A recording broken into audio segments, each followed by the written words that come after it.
Weh, semeton kumpul ya, ngerti janji-janji jak saya. Narasumber saya hari ini kita sebut saja namanya Mbok Made. Mbok Made adalah seorang wanita yang sudah pernah menikah 2 kali. Dan di umur 35 tahun, Mbok Made ini sudah menyandang status janda. Dia ini dulu menikah dengan seorang lelaki yang satu desa dengan dia, tapi kengkeng keadaan unduke. Setelah 15 tahun menikah, Mbok Made ini memutuskan untuk pulang ke rumah orang tuanya. Setelah dia ini menjanda 3 tahun, Mbok Made kenalah dengan seorang lelaki, kita sebut saja namanya Pak D. Pak D ini adalah seorang kepala desa yang berasal dari desa tetangga. Dan Pak Made ini terkenal sangat kaya raya. Pak Made belum punya anak laki-laki dan ketika itu saat Bu Made tahu kalau Pak Made ini adalah seseorang yang memang punya kecer, dia ini kayak berusaha mendekati Pak Made sampai akhirnya si Mbok Made ini hamil.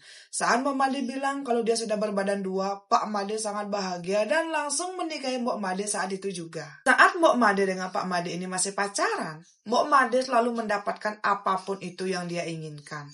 Pak Made selalu melalui ke rumahnya Mbok Made ini menggunakan mobil mewah, perhiasan yang banyak, dan juga penampilan yang sangat wow. Dan karena inilah, keluarga dari si Mbok Made mendukung kalau Mbok Made ingin menjadi istri kedua. Singkat cerita, semeton, setelah mereka ini menikah, Mbok Made tinggal di rumah yang berbeda dari istri pertama yang memang rumah dari si Mbok Made ini terlihat sangat sederhana, tapi itu tuh dilengkapi dengan perabot yang sangat mewah. Di sana juga Pak Made menyewa seorang ART yang akan pulang pergi ke rumahnya si Mbok Made untuk membantu Mbok Made membersihkan rumah. Biaya bulanan memang ditanggung oleh si Pak Made. Nah, singkat cerita ketika itu Mbok Made merasa sangat bangga. Dia yakin sekali kalau sepertinya anak yang dia kandung ini laki-laki. Karena memang Pak Made sudah punya 5 orang anak. Dan memang semua anaknya ini perempuan dari istri pertama. Dan karena itulah salah satu alasan Pak Made menikah kembali karena memang ingin punya anak laki-laki. Singkat cerita semeton, setelah anaknya si Mbok Made lahir ternyata benar. Anaknya laki-laki. Dan anaknya ini benar-benar plak ketuplak fotokopian dari Pak Made. Dan saat itu Mbok Made benar-benar merasa disayang oleh si Pak Made. Setelah Mbok Made ini berhasil memberikan 2 anak laki-laki untuk Pak Made, engken kadan unduke, Pak Made mulai berubah. Anak pertamanya si Mbok Made ini ketika itu baru berumur 3 tahun. Dan Mbok Made sudah berhasil hamil anak kedua dan laki-laki. Nah saat itu semeton, Pak Made ini mulai jarang datang ke rumah. Tapi terus memberikan apapun itu yang memang diminta oleh si Mbok Made. Sampai suatu ketika, saat putra keduanya ini berumur 1 tahun, Pak Made bilang, putra keduanya ini sepertinya lebih mirip dengan si Mbok Made. Dan ketika Pak Made ini bertanya ke orang pintar, sepertinya kelahirannya si Mbok Made dengan putra keduanya ini agak berseberangan. Dan itu bisa membuat putra keduanya ini mengalami nasib yang tidak baik. Dan karena ini, Pak Made meminta agar putra keduanya ini diasuh oleh istri pertamanya. Karena Pak Made tidak mau nanti sesuatu terjadi kepada Mbok Made ataupun putra kedua mereka. Sebenarnya saat itu Mbok Made tidak setuju kenapa kok anaknya harus diasuh oleh istri pertama. Tapi mungkin karena si Pak Made ini menjelaskan dengan bahasa yang ya begitu ya.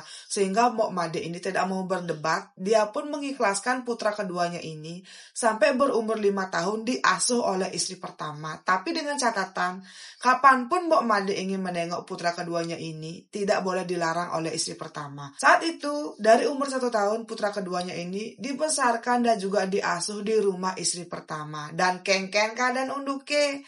Setelah putra pertamanya ini diasuh oleh istri pertama, dan kengken kadan unduke. Setelah putra kedua ini memang diasuh oleh istri pertama, Mbok Made mulai sakit. Dia sering sekali bermimpi yang tidak enak dan selalu saja bermimpi di setiap malam itu didatangi oleh seseorang raksasa. Yang si raksasa ini selalu membawa tombak. Di dalam mimpi, pinggangnya Mbok Made ini selalu ditombak berkali-kali oleh si raksasa ini. Kemanapun Mbok Made pergi, si raksasa ini selalu menghampiri Mbok Made dan kemudian menombak bangkang si Mbok Made di bagian kanan. Dan saat itu, saat Mbok Made ini sadar ya, ternyata terdapat luka lebam yang sangat banyak di pinggang bagian kanannya Mbok Made. Dan karena ini, Mbok Made terpaksa harus keluar masuk rumah sakit dan dia pun pergi berobat ke tempat orang pintar. Di tempat orang pintar terlihat ternyata Kelahirannya Mbok Made dengan putra keduanya ini memang benar-benar berseberangan. Jadi sementara harus dipisahkan untuk tinggalnya dan harus dibuatkan banten. Nah, setelah Pak Made tahu kalau Mbok Made memang sudah mulai kesakitan, konon katanya menurut ramalan dari orang pintar, Mbok Made dan juga putra keduanya ini dibuatkan banten. Mbok Made waktu itu tidak tahu itu tuh banten apa. Yang jelas dia itu sampai 3 kali dibuatkan banten oleh suaminya. Setelah 3 kali itu semeton, Mbok Made tidak pernah lagi bermimpi yang aneh. Dia juga tidak pernah lagi merasakan sakit di pinggang bagian sebelah kanan. Tapi saat itu kan mungkin ada 1 tahun semeton Mbok Made ini sakit dan juga hampir tidak bisa mengurus putra kedua dan juga putra pertamanya. Yang ketika itu sangat aktif membesarkan putranya ini adalah istri pertama. Dan saat itu juga istri pertama bersikap sangat baik dan juga sangat lembut kepada Mbok Made.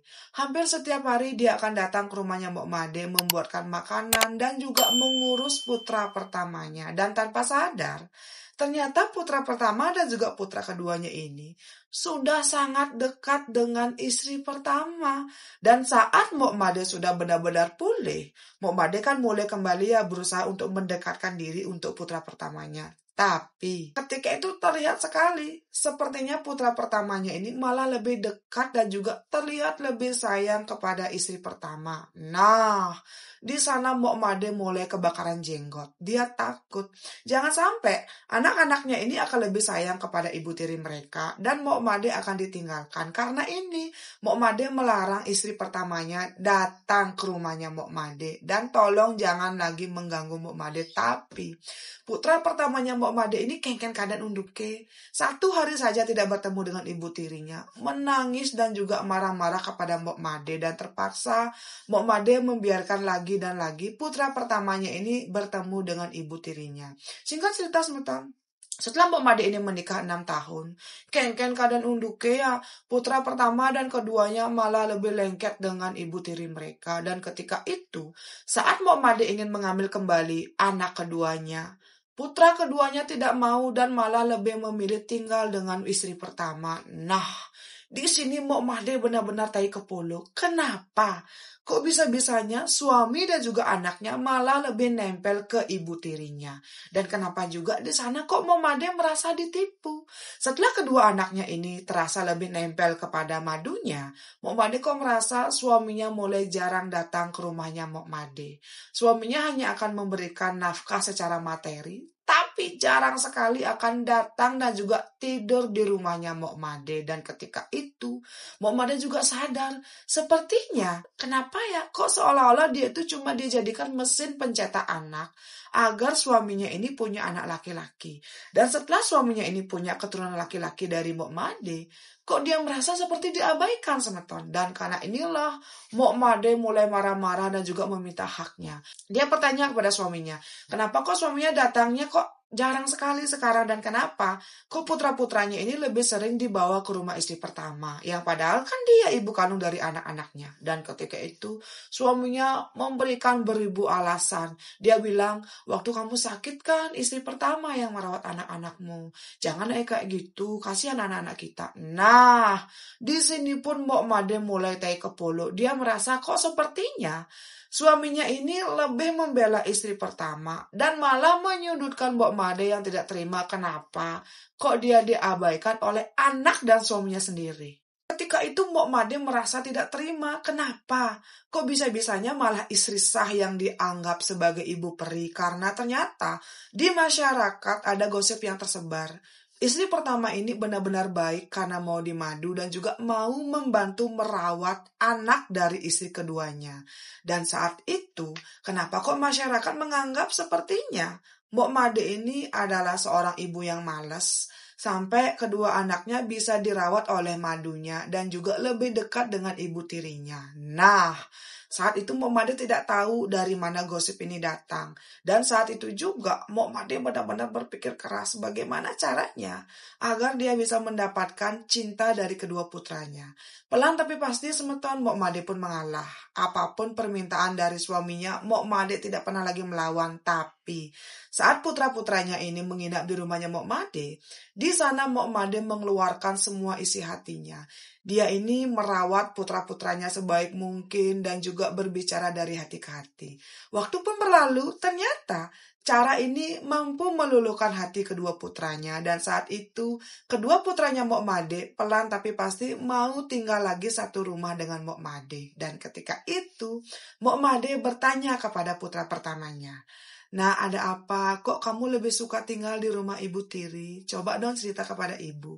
Di awal-awal, putra pertamanya tidak pernah menjelaskan apapun. Tapi, semakin kesini, Mbok Made ini kan berusaha sebetulnya mendekatkan diri kepada kedua putranya. Akhirnya putranya pun mau berbicara. Di sana, putra pertama dan keduanya menjelaskan, ibu tirinya ini sangat baik. Apapun yang diminta oleh kedua putranya ini selalu dikabulkan. Berbeda dengan Mbok Made. Kalau Mbok Made kan mendidik putranya sangat keras, tidak boleh ini, tidak boleh itu, tapi tidak dengan ibu tiri mereka. Ibu tiri mereka selalu memberikan apapun itu. Dan waktu Mbok Made sakit, ibu tirinya pernah bilang kepada putra pertama, kalau nanti Mbok Made meninggal, siapa yang akan merawat putra pertamanya? Kalau tidak dari sekarang, putra pertamanya bersikap baik kepada ibu tiri. Boom! Kok kene? Ternyata selama Mbok Made ini 1 tahun berbaring di tempat tidur karena sakit, istri pertama dari suaminya seolah-olah terus saja mendikte polo dari anak-anaknya. Kalau sampai Mbok Made meninggal, siapa yang akan merawat mereka? Dan ibu tirinya berjanji, kalau dari sekarang kedua putranya ini bersikap baik dan patuh kepada ibu tirinya, kalau sampai nanti Mbok Made meninggal, ibu tirinya berjanji akan mau membesarkan kedua putranya ini agar putranya tidak dibuang oleh ayah kandung mereka. Boom. Kok gini? Jadi itulah kata-kata yang terus saja ditanamkan oleh istri pertama kepada kedua anaknya si Mbok Made. Sehingga kedua anaknya ini mau nempel dan juga mengikuti apapun itu perkataan dari ibu tiri mereka. Dan ketika itu anak-anaknya Mbok Made bertanya sambil menangis, Ibu tidak akan meninggal kan? Ibu pasti akan tetap merawat kami kan? Kami tidak mau, Bu, dibuang oleh Bapak. Kami tidak mau. Nah, selama ini Mbok Made kan selalu berpikir kalau anak-anaknya lebih menyayangi ibu tiri mereka. Tidak, semeton. Anak-anaknya bersikap seperti itu ya karena tidak mau dibuang oleh ayah mereka. Karena ini adalah hasutan dari madunya si Mbok Made. Saat itu putranya Mbok Made juga terlihat sangat ketakutan ketika menceritakan ini. Mbok Made bertanya lagi, kenapa kok kamu seperti ketakutan, ada apa? Di sana juga, Mbok Made mendengar dari putra pertamanya kalau putra pertamanya ini sering melihat ibu tirinya memasukkan sesuatu ke air minumnya Mbok Made ketika ibunya ini datang untuk menjemput putra pertamanya. Nah, di sini Mbok Made merasa merinding. Dia bertanya-tanya dalam hati, apa jangan-jangan ketika Mbok Made ini sakit, ini adalah ulah dari istri pertama suaminya, semeton. Saat itu Mbok Made kaget sekali mendengar cerita dari putra pertamanya. Karena selama ini dia kan salah paham. Setelah itu sebetulnya Mbok Made pun diam-diam mengadukan apa yang memang sudah dikatakan oleh anak-anaknya kepada suaminya. Tapi suaminya bilang mereka hanya anak kecil dan jangan percaya. Tidak mungkinlah istri pertama saya akan melakukan hal seperti itu.